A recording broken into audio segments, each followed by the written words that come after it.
இந்த பழத்துக்கு இத்தனை நேம்ஸா அப்படின்னு தோணுச்சு எனக்கு. லாஸ்ட்டாக வீடியோ போட்டேன் இல்லையா, அப்போ தான் தெரியுது ஒவ்வொருத்தராக கமெண்ட் பண்ணவே, ஓ இவ்வளோ பேர் இருக்கா இதுக்கு அன்ற மாதிரி இருந்துச்சு. ஒரு இடத்துல ஒரு மாதிரி பேர் வச்சு கூப்பிட்றாங்க போல் இந்த ஃப்ரூட்டு. எனக்கு தெரிஞ்சதெல்லாம் இது ஒரு வாட்டர் ஆப்பிள்னு மட்டும்தான் தெரியும். அதுவும் எனக்கு ரொம்ப வருஷமான பிறகு தான் தெரிஞ்சது.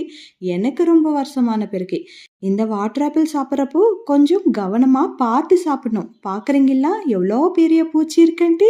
சின்ன சின்ன பூச்சிங்க நிறையவே இருக்கும். இந்த குட்டி குட்டி செடியில் எல்லாம் இருக்கும் இல்லையா, ஒயிட்டாக ஒரு பூச்சி. அந்த பூச்சி இந்த மாதிரி சந்துல எல்லாம் வலிஞ்சின்னு இருக்கும். அது பார்க்காம சாப்பிட்டுட்டோம்னு நினச்சிக்கோ, அன்னைக்கு ஃபுல்லாக நான்வெஜ் சாப்பிட்ட மாதிரி தான். என்ன, எலும்பு இல்லாத நான்வெஜ் தான், ஆனால் உடம்புக்கு தான் நல்லது இல்லை. அதனால இந்த மாதிரி நல்லா கட் பண்ணிட்டு பார்த்துட்டு நல்லா க்ளீன் பண்ணிட்டு சாப்பிடுங்க. ரொம்ப ஸ்வீட்டாக சாப்பிட சாப்பிட வாயில் தண்ணி ஊறிட்டே இருக்கும். ரொம்ப டேஸ்டியாக இருக்கும். உங்களில் எத்தனை பேருக்கு பிடிக்குமோ கமெண்ட் பண்ணுங்கள்.